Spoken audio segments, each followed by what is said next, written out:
আচ্ছা, আজকের কবিতা ছন্নছাড়া। কবি অচিন্ত্য কুমার সেনগুপ্ত। গলির মোড়ে একটা গাছ দাঁড়িয়ে, গাছ না গাছের প্রেতছায়া,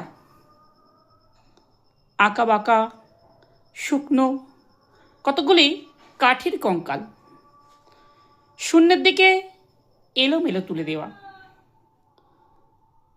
লতা নেই, পাতা নেই, ছায়া নেই, ছাল বাকল নেই, নেই কোথাও এক আঁচড় সবুজের প্রতিশ্রুতি, এক বিন্দু সরসে সম্ভবা।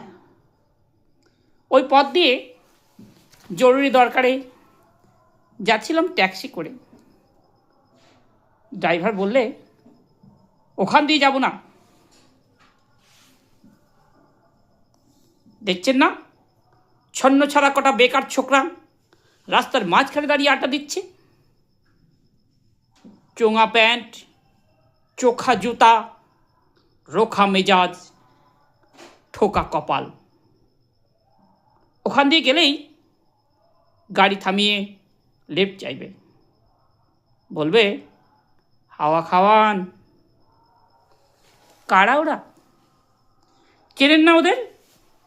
ওরা বিরাট এক নৈরাজ্যের, এক নেই রাজ্যের বাসিন্দে। ওদের কিছু নেই, ভিটে নেই, ভিট নেই, রীতি নেই, নীতি নেই, আইন নেই, কানুন নেই, বিনয় নেই, ভদ্রতা নেই, শ্লীলতা ও শালীনতা নেই। ঘেঁষবেন না ওদের কাছে। কেন নেই? ওরা যে নেই রাজ্যের বাসিন্দে। ওদের জন্যে কলেজে সিট নেই, অফিসে চাকরি নেই, কারখানায় কাজ নেই, ট্রামে বাসে জায়গা নেই, মেলায় খেলায় টিকিট নেই, হাসপাতালে বেড নেই, বাড়িতে ঘর নেই, খেলবার মাঠ নেই, অনুসরণ করবার নেতা নেই, প্রেরণা জাগানো প্রেম নেই।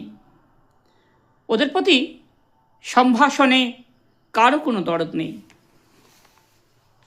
ঘরে বাইরে উদাহরণ যা আছে, তা ক্ষুধাহরণের সুধা ভরণের উদাহরণ নয়, তা সুধাহরণের ক্ষুধা ভরণের উদাহরণ। শুধু নিজের দিকে চোলটানা। এক মধ্যবিত্ত বাড়ির এক চিলতে ফালতু রক,